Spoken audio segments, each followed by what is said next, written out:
puasa Ramadan itu dapat kita gunakan, kita maknai sebagai momen untuk self leadership. Ini prinsip.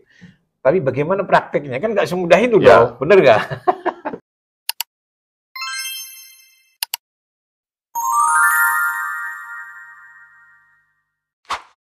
Oke, Pak Dr. Ubedillah, momentum bulan puasa ini atau Ramadan ini, kira-kira apa yang bisa disampaikan oleh Pak Dokter makna dari profesional? Ya, betul.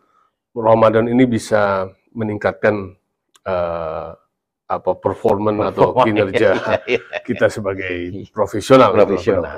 Karena selama ini saya terdoktrin itu bahwasanya ibadah ritual dalam apa yang saya yakini dalam Islam ini rewardnya adalah pahala.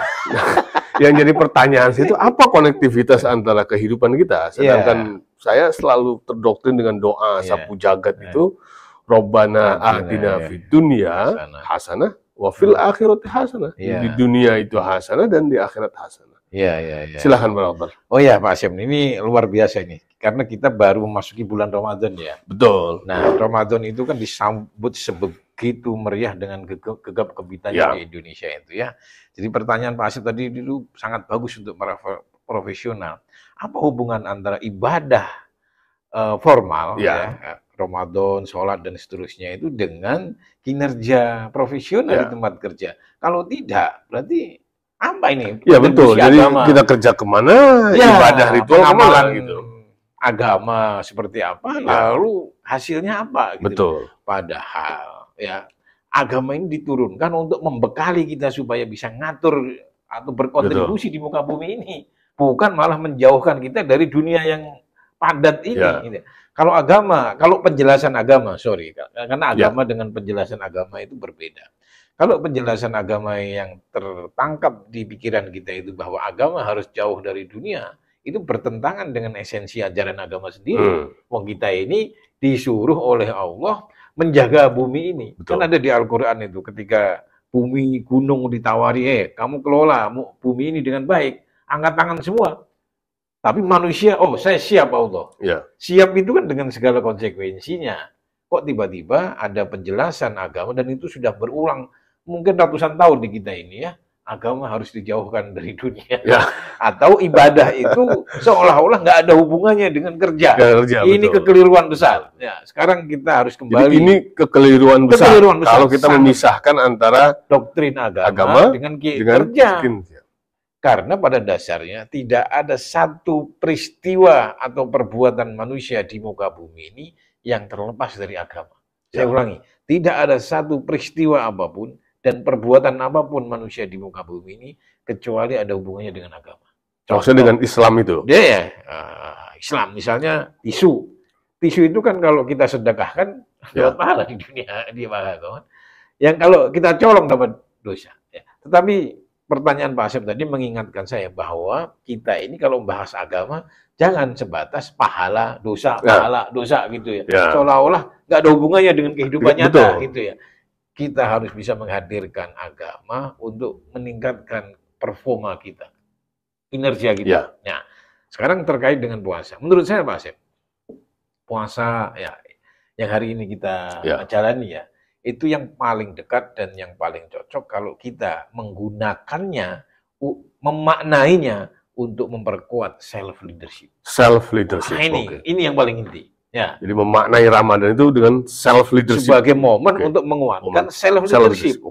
Gini, Ramadan itu kan bahasa Arab, Mas. Menurut Imam Ghazali di buku ini, di Ihya ini, Ramadan itu kan secara bahasa yang panas, membakar, kayak apa? Menyala gitu. Pandai besi itu. Sebelum dia membentuk besi menjadi pedang, menjadi kapak, menjadi macam-macam itu kan dipanaskan supaya mudah dibentuk. Nah, Ramadan yang membakar, yang memanasi itu kan bisa kita maknai sebagai pendidikan Allah. Pendidikan Allah. Untuk apa? Salah satunya adalah untuk meningkatkan kualitas self leadership kita. Apa buktinya Pak Ubed? Kan Pak Asyam protes ke situ. Gini. Anda nanti bisa buka chat GPT ya. Pak Asyam bisa buka chat GPT. Apa sih esensi dari self leadership? Self leadership itu pengertian yang paling mendasar adalah kemampuan seseorang untuk menyuruh dan melarang dirinya agar bisa mencapai tujuan-tujuan yang dia rumuskan. Ya, bisa loh gitu. Dasar nggak itu, Asep? Ya, ya, ya. Pak Asep pengen S3 misalnya. Ya. Kemampuan Pak Asep untuk menyuruh diri sendiri agar belajar, nyari duit untuk S3, ya kan? Dan melarang diri sendiri, misalnya tengah jalan putus asa, ya kan? Supaya apa? Tujuan itu tercapai. Makanya ada orang ngomong, semua kesuksesan tokoh-tokoh besar itu dimulai dari self-leadership. Ya, betul, betul. Soekarno, Soeharto, Habibie, tokoh-tokoh besar ya, termasuk para nabi itu sebelum memimpin orang lain, dia memperkuat self-leadership dulu. Nabi Muhammad itu memperkuat self-leadership-nya 40 tahun. 40 tahun. Ya kan, mulai jadi CEO, pengembala kambing, menjadi pemuda yang berprestasi, ya, menjadi calon karyawan yang baik. Nah, ini Nabi Muhammad itu pas sekali sebagai referensi model, pegawai, ya. Kan Nabi Muhammad itu awalnya menjadi orang yang punya kualitas bagus untuk direkrut sebagai pegawai. Trusted, dia dipercaya, pinter ngomong lah. Tapi sebelumnya dia udah latihan kerja dulu, magang dulu di tempat pamannya. Pamannya, betul. Nah, tetapi yang paling keren adalah Nabi Muhammad adalah growing profesional, ya. Dari seorang pegawai menjadi CEO. Sebuah perusahaan besar internasional waktu itu kan Sam Yordan sama itu kan internasional. Betul. Gitu loh. Nah, sehingga pada saat menikah dengan Khadijah itu maharnya itu 1 M yang berbentuk onta. Betul, gitu. Berarti kan kaya raya saat itu. Nah, penjelasan yang sering kita terima, Nabi Muhammad itu miskin, ini yang keliru. Betul. Sehingga meniru kemiskinannya untuk menjadi miskin mah gampang gitu loh. Makanya untuk menerapkan cara berpikir miskin itu mah gampang. Betul nggak? Tinggal niru, baca sejarah versi yang mengfilm Nabi Muhammad. Terus di sini nggak usah nyari ilmu, nggak usah fight, ya, hanya nyalain keadaan saja, itu mah gampang gitu loh. Nah, tapi ini yang cara. Nabi Muhammad itu pernah menjadi sosok CEO yang sangat berhasil dengan harta miliaran, gitu, dan berhasil. Nah, itu sampai mana tadi ya? Jadi Nabi Muhammad itu contoh penerapan self-leadership. Nah, Ramadan ini harus kita maknai sebagai momen untuk meningkatkan self-leadership. Tadi sudah saya jelaskan apa sih esensi self-leadership itu, yaitu kemampuan seseorang untuk menyuruh dan melarang dirinya agar tujuan-tujuan dia yang baik itu bisa tercapai, sehingga dia menjadi fondasi dari semua leadership. Sebelum orang memimpin orang lain, self-leadership ini yang utama. Nah, apa modal supaya orang bisa menyuruh dan melarang dirinya, Pak? Tentu latihan. Nggak ada orang yang ujung-ujung bisa ngelarang dirinya. Anak kecil dikasih obat, waktu sakit pilih es atau pilih obat? Pilih es. Walaupun obat itu menyembuhkan. Kenapa? Karena belum dilatih oleh kehidupan dia. Nah, orang dewasa dilatih oleh Allah. Seluruh ibadah itu hampir semua pasti perintah sama larangan. Nggak ada sopan-sopan. Nggak ada demokratis untuk perintah ibadah. Ibadah, ya. Bener nggak? Betul, sebetulnya. Misalnya gini, Pak Asep ditanya, Pak Asep, ada ayat gitu ya, Anda boleh puasa dan boleh tidak, Pak Asep pilih mana? Ngapain kita puasa? Ya, capek-capek. Ya, tapi puasa itu datangnya kepada manusia melalui larangan dan perintah. Itu.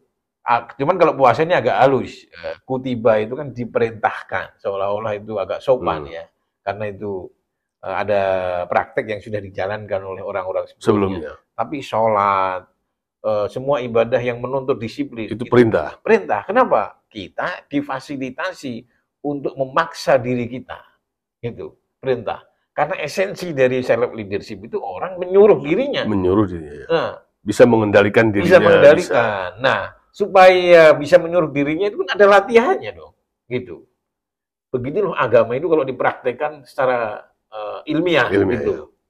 Jadi bukan sholat semata untuk pahala sebetulnya. Ketika orang kuat di sholatnya, dia kuat di self controlnya. Kenapa? Sudah dilatih oleh Allah. Pagi-pagi disuruh subuh. Itu kan gimana itu? Coba bayangin itu.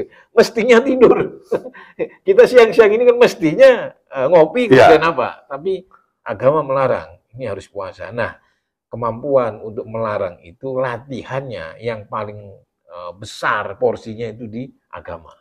Ya, melarang. Ada perintahnya, ada larangannya. Yang demokratis itu juga ada. Biasanya dalam pilihan kualitas hidup. Ya, Kalau Anda syukur, itu kan demokratis. Ya. Ya. Kalau Anda syukur, hidup Anda bahagia. Tapi kalau Anda nggak syukur, Anda saya datangkan siksa. Demokratis, tapi konsekuensinya kan pasti. Gitu. Bahkan di Al-Quran itu, kalau Anda hanya karena Anda bersyukurlah kami tidak menyiksa Anda. Artinya apa? Stres, depresi itu kan konsekuensi logis dari orang yang tidak mau bersyukur. Bahasa Al-Qur'annya azab, bahasa kitanya konsekuensi gitu ya. Jadi kita kembali ke self leadership itu. Jadi inti dari self leadership adalah kemampuan menyuruh dan melarang. Supaya kemampuan kita muncul, pertama kali Allah memaksa kita mengerjakan apa-apa yang diperintah dan memaksa kita menjauhi apa yang dilarang. Supaya apa? Kita terlatih untuk menyuruh dan maksudnya latihan leadership dengan Ramadan ini?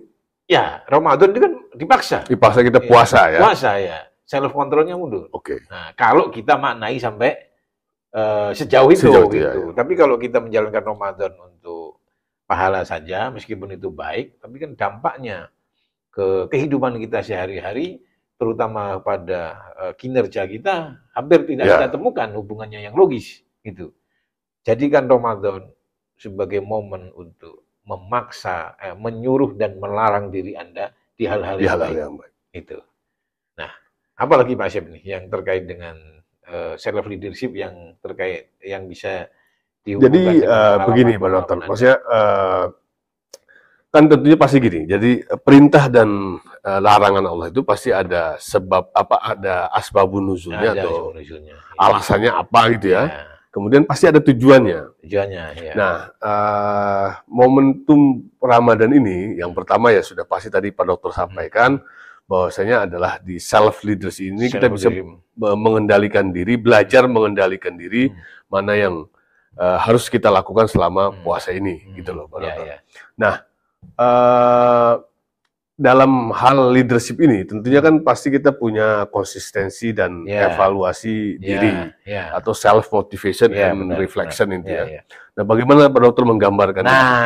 Gini Mas Syed, yang tadi saya sampaikan itu kan di level prinsip dasar. Sekarang kan implementasi gimana kan Dok ya? Puasa Ramadan itu dapat kita gunakan, kita maknai sebagai momen untuk self leadership ini prinsip. Tapi bagaimana prakteknya? Kan nggak semudah itu dong, bener nggak? Nggak semudah balik tangan gitu. Harus dipraktekkan kan. Nah, dari mana mempraktekannya? Tadi Pak Asep sudah membuka itu kuncinya. Pertama harus punya motivasi yang kuat. Itu untuk memimpin diri itu kan harus ada motivasi. Nah, dari mana motivasi itu muncul? Biasanya kalau di kajian-kajian profesional Pak Asep ya, yang paling mendasar itu punya tujuan. Tujuan itu harus ada itu. Harus ada, karena dari tujuan orang punya motivasi atau tidak. Betul. Kalau di Islam, tujuan itu kan ada dua. Ada tujuan jangka panjang yang disebut akhirat, nilai-nilai ya. Ada tujuan jangka pendek yang disebut dunia. Dunia itu artinya pendek. Dana ya dunia. Apa sama dengan visi dan misi? Kan visi itu terjemahan profesionalnya. Misi itu kan sama. Vision itu untuk hal-hal yang nilai. Menolong. Vision itu terkait apa yang bisa Anda berikan ke orang lain, ke dunia ini. Sama dengan tujuan akhirat kan? Gitu kan? Pak Asif kerja tujuan akhiratnya apa? Supaya, kan tujuan akhirat kan saya ingin berkontribusi kepada manusia dari bidang elen, misalnya gitu kan. Itu kan tujuan akhirat. Gitu. Nggak mesti nyari pahala. Itu. Pahala kan balasan. Tujuan akhiratnya ke sana. Panjang. Tujuan pendeknya, apa yang bisa saya dapatkan dari apa yang saya lakukan. Karir lah, duit lah. Income betul. Jadi pas. Cuman beda bahasanya. Vision and target beda bahasa. Ya. Di dunia, Anda harus punya tujuan akhirat sama dunia. Dunia itu dekat, material. Duit, karir, itu dunia semua. Mobil itu semua dunia. Motivasi itu harus ada. Harus dua tujuan. Idealnya. Dua. Nah, akhiratnya apa itu? Berkontribusi kepada orang lain, berkontribusi kepada dunia ini, berkontribusi kepada kemanusiaan dan seterusnya yang sejalan dengan perintah Allah. Itu. Kalau Anda bekerja supaya bisa korupsi, ya itu bukan tujuan akhirat, itu tujuan setan. Tapi kalau supaya bisa membangun sistem di teknologi yang bisa mempermudah orang, dan itu semua sejalan dengan perintah Allah, itu semua adalah tujuan akhirat. Tujuan akhirat. Nah, orang harus punya tujuan. Kenapa? Semangat dapat, kebaikan dapat. Semangatnya dapat, kebaikannya dapat. Ya, pasti kan dapat tuh. Saya kerja untuk dapat duit kan semangat. Ya, semangat. Masa nggak semangat sih? Masih kurang. Masih kurang. Nah, kalau masalahnya adalah kalau orang itu hanya punya tujuan jangka pendek, dia berbahaya. Ya. Dia menjadi rakus. Itulah yang dialami oleh negara 602. Ya. 62 ya, 062. Ya, kita semua ini kan banyak orang yang ditugasi untuk mengelola urusan publik, tapi punya tujuan cuma jangka pendek. Apa yang bisa saya dapat? Gitu. Yang tidak seimbang dengan apa yang bisa saya berikan ke masyarakat ini. Gitu. Akhirnya apa? Belok semua. Ya, wanipiro istilahnya. Ya, wanipiro. Nah, tujuan ini penting. Kalau orang nggak punya tujuan, energi untuk memimpin dirinya lemah. Sehingga orang beriman itu harus punya tujuan. Orang masuk kantor itu harus punya visi. Ya. Nah, visi pribadi dan visi organisasi. Ya. Jadi itulah motivasi itu. Dari situlah motivasi. Jadi harus ada tujuan itu ya. Visi dan misi itu ya. Misi. Nah, biasanya setelah tujuan itu ada kesadaran diri. Kesadaran diri itu bisa di awal, bisa di tapi itu bagian yang nggak bisa terpisahkan. Apa sih yang dimaksud kesadaran? Kita ingat tujuan kita, itu kesadaran diri. Kalau di Islam dzikir, sama aja sebetulnya. Ya. Kalau bahasa ini tuh kesadaran, self awareness gitu ya. Itu kan istilah profesional. Bahasanya Inggris. Bahasa praktek sehari-hari zikir. Itu bahasa Arab sama aja sebetulnya.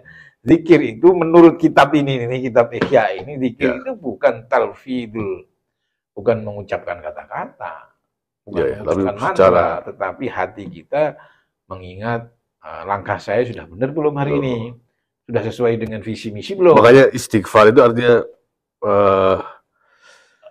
evaluasi diri, evaluasi diri. Ya. Kalau tobat tuh on the track apa enggak gitu kan. Itu kan hanya istilah dari bahasa Arab, tapi prakteknya ya harus ke sana. Betul. Jadi nggak bisa orang istighfar itu astagfirullah. Itu juga baik istighfar. Dimaknai dalam itu namanya istighfar qauli. Tetapi yang lebih berdampak adalah ketika kita menyadari ada kesalahan dari diri kita. Inilah yang perlu dikoreksi, inilah evaluasinya, ini actionnya. Kan itu maksudnya. Zikir itu ya. Nah, dalam bahasa profesional adalah self-awareness, sadar. Saya ini karyawan atau bos di sini. Ini jangan sampai keliru nih. Ya. Ada orang gini kadang-kadang. Ya. Kerja di perusahaan A, tapi dia selalu membangun branding yang baik untuk perusahaan C. Ya kan? Seolah-olah perusahaan A itu jelek, kan namanya self-awareness-nya terputus loh. Saya bekerja di perusahaan A. Memang ada kelemahan, kekurangan pasti ada. Ya, betul. Tapi untuk standing point-nya saya di mana? Pasti saya di perusahaan A. Gitu. Nah, self-awareness kadang-kadang orang itu, misalnya Pak Asyik punya pengalaman nggak? Orang dalam satu tim tapi nggak sadar, saya ini memimpin atau dipimpin gitu. Betul. Ada nggak? Betul. Pasti ada, betul. Atau pasti dalam tim itu akan muncul. Dalam tim itu misalkan dia lebih mendominasi untuk pengen menguasai. Padahal bukan pemimpin. Gitu. Namanya kesadaran diri. Ya, kesadaran diri itu penting. Kalau dipimpin ya saya ikut. Betul. Kalau memimpin saya memutuskan. Gitu. Jangan sampai kita posisinya dipimpin, tapi nalurinya pengen diikuti. Gitu. Namanya kesadaran diri. Bahasa agamanya zikir. Zikir itu ingat lo. Di mana posisinya, di mana ini. Itu. Ya, self-awareness. Penting.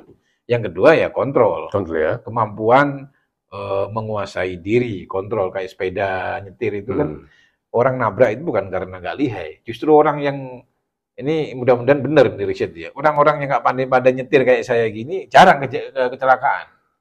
Justru yang lihai yang kecelakaan. Kenapa?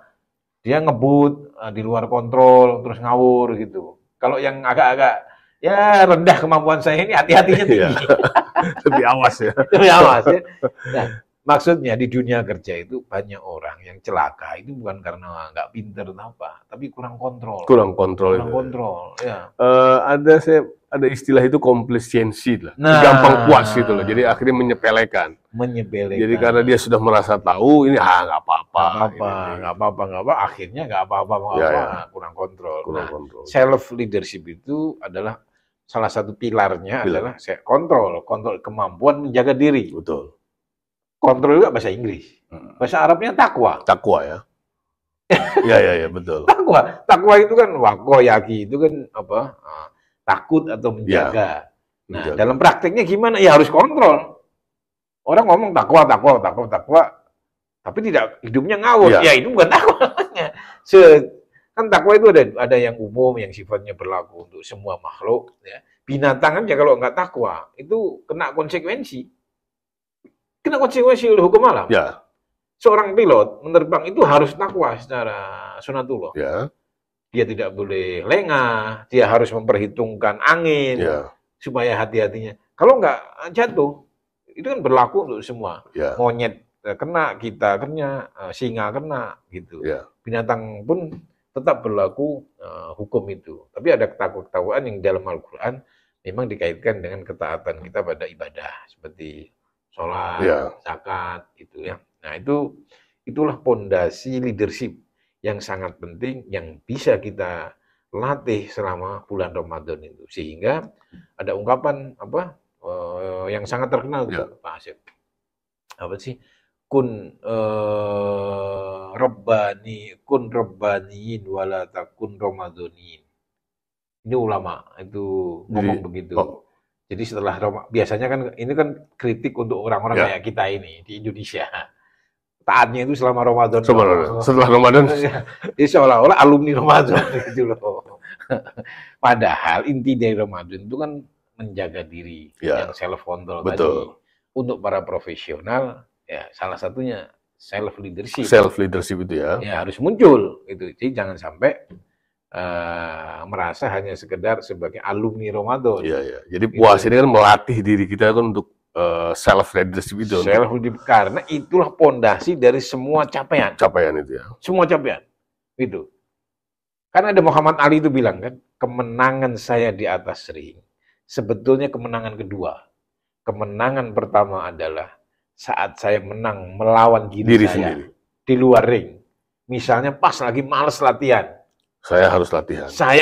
Nyuruh saya harus latihan. Misalnya habis menang saya poya-poya misalnya, ya. Minum-minuman, terus sewa hotel terlalu lama sehingga malas olahraga misalnya kan, itu harus dilawan oleh dia. Nah, kemenangan dia di atas ring itu sebenarnya adalah akibat dari kemenangan dia melawan diri sendiri. Makanya di mujahadatun nafas kalau di istilah tasawufnya Imam Ghazali. Ya, kemampuan melawan diri sendiri. Nah, selain tadi awareness, motivasi, disiplin, apakah ada lagi Pak Dokter? Yang paling pokok lagi adalah tanggung jawab. Self responsibility. Apa sih responsibility? Self responsibility itu meskipun orang lain yang salah kepada saya, meskipun menurut saya keadaan yang telah menzolimi saya, tetapi perbaikannya harus muncul dari saya. Bagaimana itu, Pak Dokter? Nah, artinya dalam semua persoalan itu ujungnya harus muncul apa yang harus saya lakukan. Apa yang harus saya lakukan? Yes. Ada cerita ini, saya pernah nulis dulu itu. Mungkin Pak Asif kalau ke toko buku zaman dulu itu ada buku yang sangat terkenal judulnya Chicken Shop for the Soul kalau nggak salah. Shop ayam untuk jiwa. Gitu. Kalau nggak salah itu sangat terkenal. Jadi menurut yang saya baca di majalah, penulisnya itu Mark itu dia seorang pemuda yang sudah sukses di usia muda. Dia 29 saja sudah menjadi pengusaha sukses. Tapi karena lengah anak muda biasa, gelandangan dia akhirnya bangkrut total, gitu ya. Ceritanya begitu. Cerita ini nggak penting faktanya di mana, nggak penting. Ini bukan ujian akademik, tapi ini pembelajaran hidup. Nah, setelah bangkrut dia menggelandang. Sampai dia cerita itu, saya itu sampai tidur di depan toko orang karena sudah habis semua, itu ya. Mungkin juga dicerai sama istrinya karena nggak menghasilkan gitu. Hingga di suatu ketika dia ketemu dengan seorang teman lama. Ya, teman lama diajak ke kos-kosannya lah ceritanya gitu. Dia di kos-kosannya itu ada kaset yang udah shoot gitu. Ada seorang pendeta yang topiknya sangat menggugah jiwanya. Dengan judulnya, Are you the cause or are you the effect?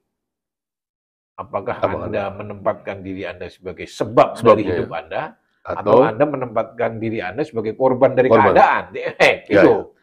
Nah, rupanya setelah dia setel berkali-kali itu, itulah yang menjadi awal kesengsaraan dia itu, ya.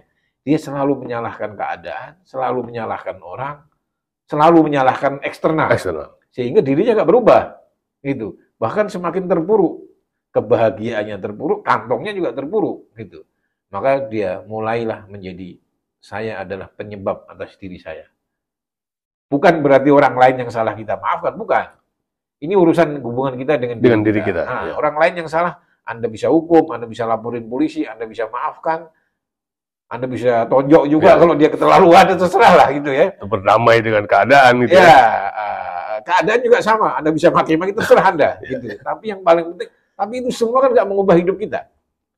Yang mengubah hidup kita kalau kita berpikir, oh saya harus mulai, ini yang harus saya lakukan. Itu ada kaitannya nggak dokter dengan yang innallaha la yughayyiru ma biqaumin hatta yughayyiru ma bi anfusihim. Ya. Jadi yang harus dirubah itu dirinya dulu. Nah, bahasa Islamnya. Bahasa training motivasinya tadi itu. Saya harus mulai dari diri saya, barulah dia mulai nulis buku tentang kisah dirinya itu. Nulis buku pun nggak langsung laris, katanya ditolak oleh sekian belas penerbit biasa lah itu drama gitu-gitu ya. Kemudian barulah dia menjadi penulis, menjadi ini. Tapi intinya di situ adalah poin bahwa dia mulai berubah ketika dia mengganti kesadarannya. Yang semula kesadaran sebagai korban, bahwa hidup saya begini itu dibantai oleh keadaan, ditipu orang, dijahati orang dan seterusnya, ke kesadaran saya harus mulai perbaikan dari diri saya. Nah, itulah yang di konsep Islam itu innallaha la yughayyiru ma biqaumin hatta yughayyiru ma bi anfusihim. Awal perubahan itu diawali dari perubahan yang ada di dalam diri kita.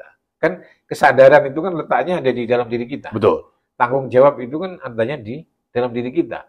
Ilmu di dalam diri kita. Yang di luar diri kita itu kan keadaan, duit, apalagi itu. Birokrasi dan seterusnya. Dimulai dari situ dulu. Nah, saya ini kan bukan pengusaha, Pak Asyik. Pengusaha dalam pengertian orang sekarang ya.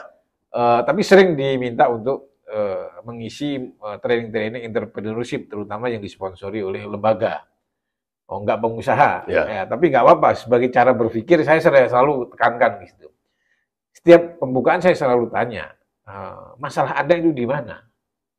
Sebagai pengusaha itu, UKM itu ya. Kan awalnya pasti susah lah, susah maju lah, biasa. Puisi kita itu, biasa itu. Nah, saya tanya, masalah Anda itu di mana? Semuanya menjawab, mungkin 90,9% atau 1000%, itu jawab uang nggak? Uang nggak? Betul. Seandainya saya punya uang, saya nggak susah kayak gini, Pak. Kalau itu jawabannya, nggak usah ada pelatihan ini. Bener nggak? Betul, ya. Gitu loh. Jadi, uang itu bukan masalah. Harus kita ubah ke sana. Kalau Anda berani memutuskan menjadi pengusaha, entrepreneur, mau entrepreneur muda atau apa, harus berani mengatakan uang itu bukan masalah Anda. Uang itu adalah akibat dari masalah. Harus kita geser ke sana. Apa masalahnya? Masalahnya di kita. Coba kalau Anda ketemu orang yang banyak uang dan dia percaya bisa ngasih modal Anda, selesai nggak masalah uang? Ya, selesai. Selesai. Ya, betul. Berarti masalahnya di networking Anda. Maka, Pak, kalau saya punya networking, apakah pasti jamin? Ya enggak juga. Disitulah pentingnya ilmu, gitu. Makanya perlu penerapan ilmu, meskipun tidak 100% ada kepastian. Kalau ketemu orang pasti ini, ya enggak. Itu terlalu drama, itu sinetron, bukan kehidupan. Kehidupan itu harus ada lika-likunya, ada air matanya, ada ketawanya, gitu. Ya, kalau uang menjadikan Anda sebagai masalah, sudah nggak usah bermimpi menjadi pengusaha, karena semua pengusaha itu pasti awalnya itu punya masalah dengan itu. Caranya harus digeser. Masalah Anda adalah di skill Anda. Kalau Anda ketemu pembeli yang bisa memborong barang-barang Anda dan Anda mendapatkan duit, kan selesai masalah. Berarti masalahnya di soal selling. Ya. Nah, yang kedua, kalau Anda ketemu orang yang bisa percaya sama Anda dan Anda dikasih duit, berarti masalahnya di networking gitu. Dan seterusnya lah. Intinya jangan masalahkan tadi itu ya. Harus ke self leadership. Nah, kapan orang berganti kesadaran demikian? Ketika tanggung jawabnya muncul. Ya. Kalau orang itu belum muncul tanggung jawab, pasti yang salahkan uang terus. Uang sama momen sama pembeli. Nggak ada. Itulah maksud saya itulah Ramadan dan puasa Ramadan itulah melatih diri kita. Secara tidak langsung Oh iya, harus ke sana. Ya. Harus kita bunyikan di dalam diri kita menjadi skill yang dibutuhkan di dunia kerja kita. Jadi jangan sampai ibadah itu hanya kita bunyikan sebagai cara untuk nyari pahala sama surga yang itu nanti. Ya, betul. Ya baik juga sih gitu ya. Cuman itu kurang. Itu tidak mukmin yang kuat. Yang kuat harus berdampak kepada hari ini kita. Ya. Ibadah kita, ketaatan kita terhadap agama harus berdampak kepada hari ini kita, dunia kita. Makanya ada kan Rabbana atina fid dunya hasanah fil akhirati hasanah. Jadi jangan nanti. Nanti itu lain lagi urusannya. Bahkan Imam Ghazali mengatakan ad-dunya mazra'atul akhirah. Jadi dunia itu adalah lahan akhirat. Berarti harus hebat orang beragama itu mestinya gitu. Cuman yang kita sesalkan selalu ada penjelasan agama itu yang ingin menggeret praktek-praktek agama dari kepadatan dunia ini. Ya, seolah-olah dunia itu nggak penting. Sehingga ditinggalkan dunia ini. Ngomong nggak penting dunia atau meninggalkan dunia itu terlalu mudah gitu loh. Ya. Terlalu mudah gitu. Nggak usah pakai jihad apa-apa gitu. Tapi kita fight menghadapi dunia yang tidak sempurna ini. Ada politik Indonesia lah macam-macam. Ada bajingan. Sama halnya dengan maksudnya yang diperlihatkan oleh Rasulullah. Maksudnya beliau menghadapi tantangan di dunia ini, realita yang nyata gitu. Iya, gitu. Bahkan banyak nabi yang hampir putus asa. Betul. Termasuk Rasulullah, makanya kan disuruh. Ada ayat di Al-Qur'an, Muhammad, pelajari nabi-nabi sebelumnya. Tantangan kamu itu masih belum seberapa, gitu. Itu kan? Betul. Pelajari. Nah, inilah pesan Ramadan menurut saya ya. Intinya salah satu makna dari sekian miliar yang nggak terhitung dari makna Ramadan. Jangan sampai agama itu terlalu mudah. Jadi intinya itu Ramadan mengajarkan kita itu untuk sebagai pelatihan leadership ini ya, self leadership. Ya. Jadi yang dokter tadi gambarkan itu adalah ada kesadaran diri, tanggung jawab, motivasi, tujuan itu gitu ya. Ya. Disiplin itu lah Pak Dokter ya. Gitu. Luar biasa Pak Dokter. Saya sangat senang sekali karena ini adalah insight baru buat saya memahami puasa dalam Ramadan ini. Jujur saja saya secara pribadi itu mencari apa yang harus mendorong saya itu untuk disiplin melakukan puasa ini gitu loh Pak Dokter. Jadi bagaimana urutannya dari sahurnya itu harus sehat, kemudian saya tidak boleh tidur setelah itu. Kan bahaya tidur. Ya, kalau saya makan nasi karbo kan, iya, saya tidur yang ada gula saya naik gitu Pak Dokter. Aduh, gawat ini. Oke Pak Dokter, terima kasih banyak. Mudah-mudahan bermanfaat. Terima kasih. Terima kasih Pak Dokter. Sampai jumpa. Sampai jumpa. Ya.